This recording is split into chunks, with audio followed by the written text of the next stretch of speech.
Attack of the Tattoo. When I went through my Halloween bag this year, I was a little bit disappointed. No big chocolate bars, no large lollipops with gum inside. Nothing exciting at all. Usually people in my neighborhood give really cool stuff. I dumped the bag out onto my comforter the morning after Halloween. I kicked off my sneakers and climbed up onto my bed. I'm kinda short, so when I say climb, I really mean it. I twisted my hair into a knot and slipped a rubber band around the thick clump to get it out of my way. My hair is probably my best feature. My dad is always calling me Jeannie with the light brown hair. It's really heavy and long. In fact, I probably have the longest hair in the whole 7th grade. I picked up the empty pillowcase I used as a loot bag and checked inside it, just to make sure that I hadn't missed anything. That's when I saw the tattoo.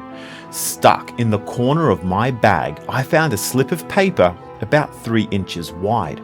It was covered with red swirls and it had something dark printed on it. I turned the bag upside down and shook it. The little slip floated down like a feather. It was a fake tattoo of a black snake, a very large, very mean looking snake. Its scales had a strange neon green glint to them. The snake had a red mouth with sharp silver fangs like 2 tiny daggers. It was the coolest tattoo that I'd ever seen. I rushed into the bathroom to put it on. I pressed the tattoo to my arm and covered it with a wet washcloth. I waited a few minutes and then I took the washcloth off. I couldn't wait to see myself with a big black snake tattoo. But it didn't work. The tattoo was still on the paper. It wasn't even wet. The water rolled right off it. I examined the tattoo. There were no directions or anything. The design of the red swirls on the paper made me sort of dizzy. I stared at them, waiting to see what would happen. Soon, a message came into focus. To apply, use water scorched by the sun. I sat down on the edge of the tub. My head was spinning.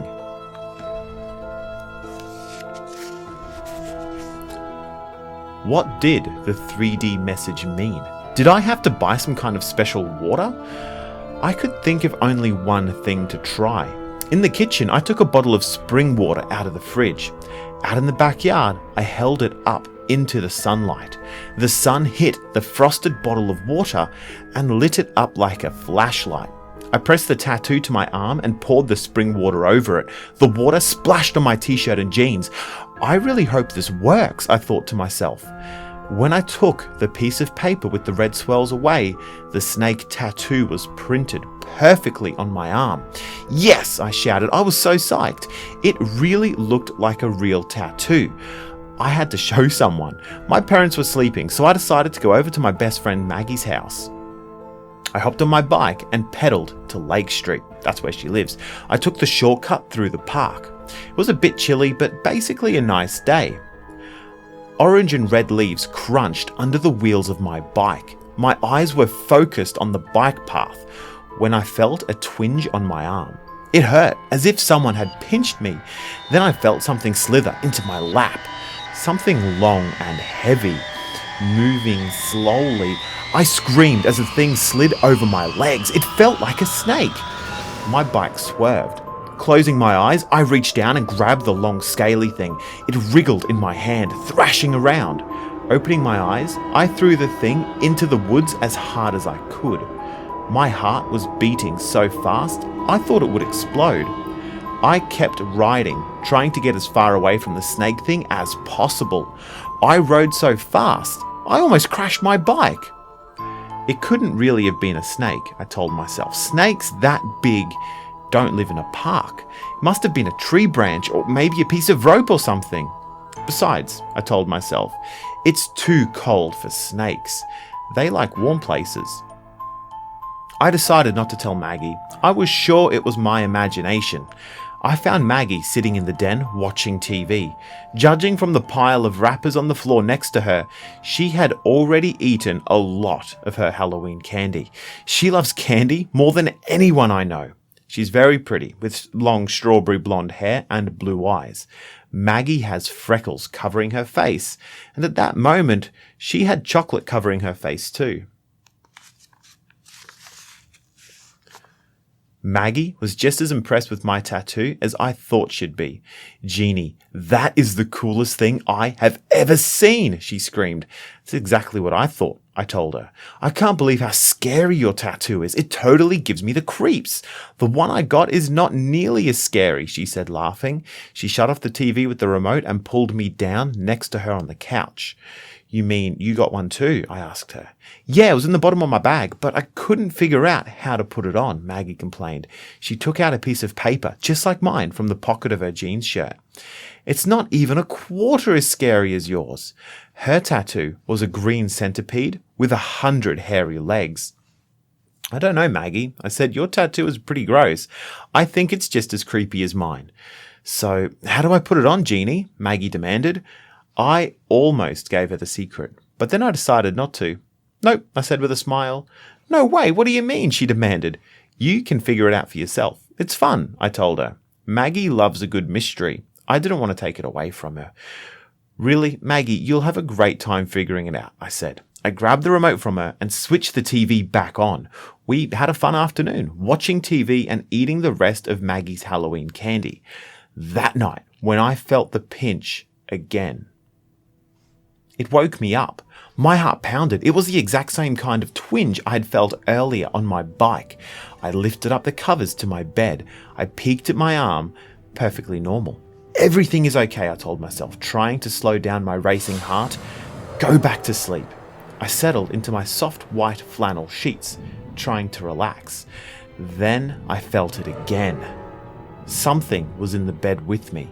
My breath caught in my throat. I was scared to move. I didn't even want to breathe. Another pinch tweaked my arm, then another, even harder. Something slippery brushed the back of my foot. I screamed and kicked. A snake was in my bed. A black, diamond-shaped head poked out of the sheets. It slid next to my shoulder. "Get away from me!" I shrieked. I scrambled away from it. The snake's red tongue flickered at me. A second snake slipped over my leg. Another slid past my hand. I jumped out of the tangled covers. I fell to the floor, caught up in the sheet. 3 hissing snakes were coiled on my bed. The tangled sheet gave me an idea. I threw the sheet over the snakes, then, with a deep breath, I gathered it up into a wriggling ball. The fangs of the snakes poked through the cloth. I stumbled to the window, I yanked it open and tossed the whole bundle out into the backyard. I watched the snakes crawl out of the sheet. They slithered off into the bushes. Now I knew for sure the snakes were real, and somehow they were coming from my tattoo. "I've got to get rid of this tattoo," I thought. I ran to the bathroom, hoping that my parents wouldn't hear me up so late. I didn't want to explain what I was doing. I lathered my arm with soap and scrubbed it with the washcloth. The tattoo didn't fade at all. I scrubbed harder. Nothing happened. I tried the dandruff shampoo that my dad uses. It is supposed to be really strong, but it didn't do a thing. I even tried nail polish remover. The skin on my arm turned red and puffy. It hurt and stung, but the tattoo looked as bright as ever. I rested my head on the mirror. It was cold and smooth against my hot forehead. "What am I going to do?" I moaned to myself in the mirror. I had no more ideas to try. I didn't even know who would believe my crazy story. My only hope was Maggie. Maggie would take me seriously. I could hardly wait for the morning to come. At school, before my first period, I scanned the yard for her. "Have you guys seen Maggie?" I asked some of the boys from my class who were playing basketball. "Nope," Zach Bailey shouted. He turned back to the game, but then he caught a glimpse of my tattoo. He dropped the basketball mid-shot. "Jeannie, wait up," Zach yelled. "How did you get that tattoo to stick?" He raced over to me. Zach ran his fingers through his spiky blonde hair and pulled his glasses out of his back pocket. He grabbed my arm and examined the tattoo. "It's the coolest tattoo I have ever seen," he exclaimed. I know, I mumbled. "I can't believe this," he said, squeezing my arm. "I got 3 of these things in my Halloween bag, and I've tried everything, but nothing I do will get them to stick. How did you do it?" "I can't tell you," I stammered, "and believe me, you don't want to know." The bell rang, and I hurried off to class. I finally caught up with Maggie at lunch. "Jeannie," she cried, "what's up? You look sort of awful, no offense." I joined her on the lunch line, cutting in front of about 10 people. "I really need to talk to you," I whispered. "The corner table?" she asked. I nodded, yes. Together, we brought our drinks and brought our lunch bags over to a small table in the corner of the cafeteria. It's the table we always sit at when there's something serious to talk about.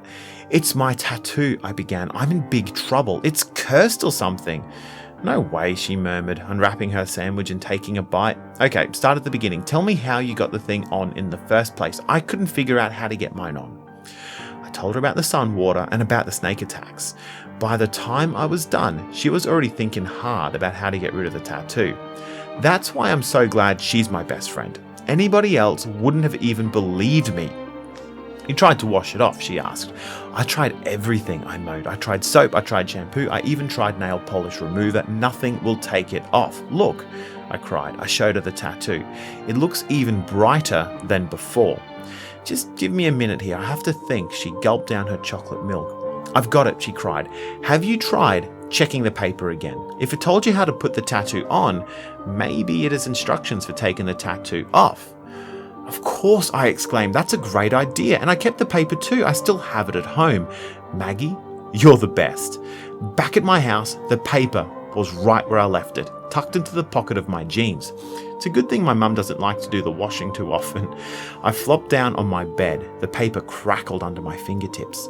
I concentrated on the swirls. Around and around my eyes went, following the trails of the swirls, and soon letters zoomed forward through the swirls.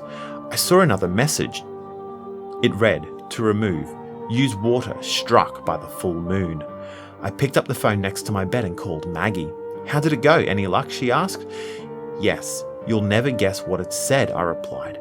I told her about the full moon water. "No way," Maggie cried. "Do you know when the moon will be full next?" I asked. "Yep, hold on a minute. We have this calendar in the kitchen. I think it tells you when the moon will be full." I chewed on my nails while Maggie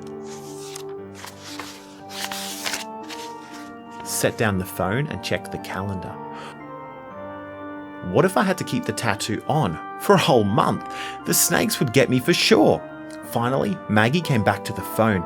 "Jeannie, you're not going to believe this," she cried. "The moon will be full tonight." I waited until I heard the sounds of my parents going to sleep, and then I crept downstairs. I took another one of my dad's spring waters from the fridge. The door slammed shut behind me. I stepped out into the backyard. The light from the moon fell in waves as clouds slowly drifted through the sky. The grass, wet with dew, felt cold under my bare feet. I held the bottle out in front of me to soak up the rays of the moon, but at that very moment, the sky went dark. I gazed up. An enormous cloud was fixed in the center of the sky. It hid the moon completely. That's when I felt the pinch. I gazed down at my arm and I saw it. A snake, a big black snake wriggling out of the tattoo. First, I saw its diamond-shaped head. Then, the body slid out in a blur. The snake hit the ground and slithered a few feet away.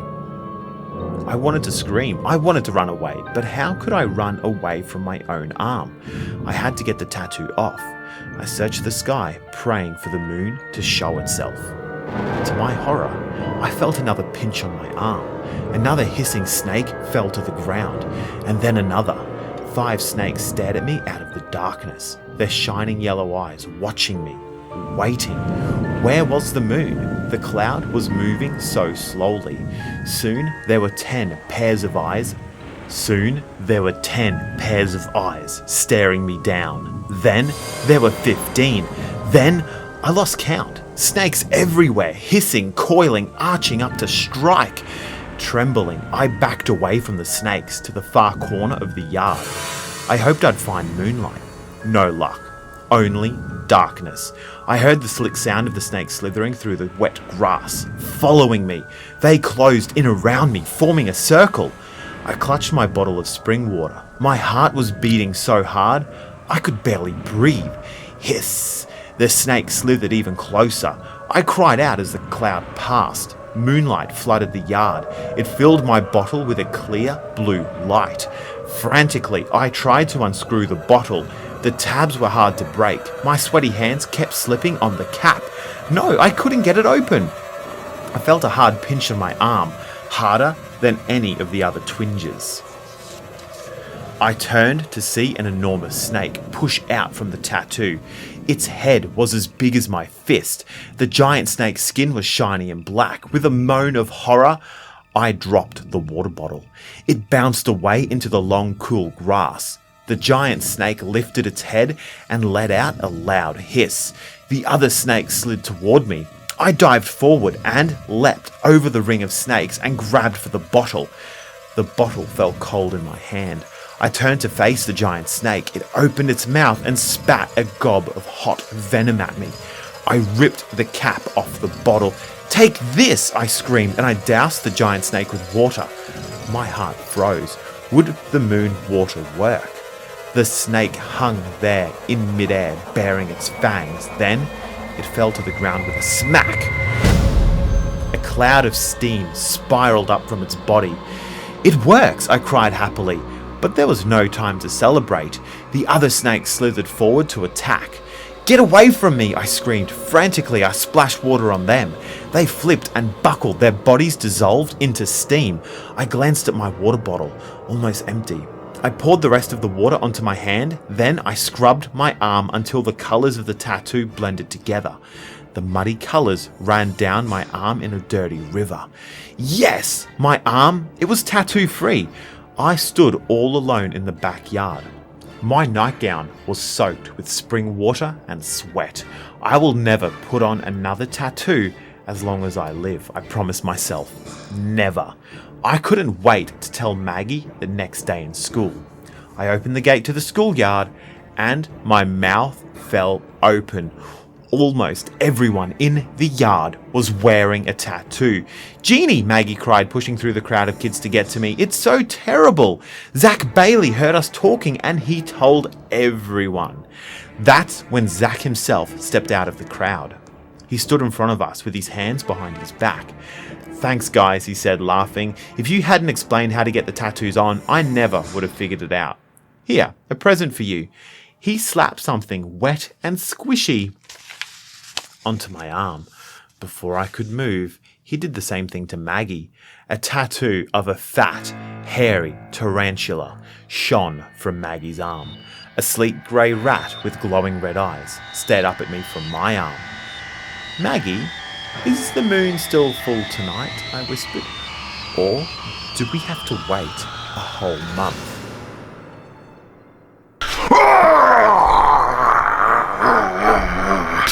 Just kidding, guys. It's just me. Hey, look, if you are after more chills, thrills, and... did I mention chills?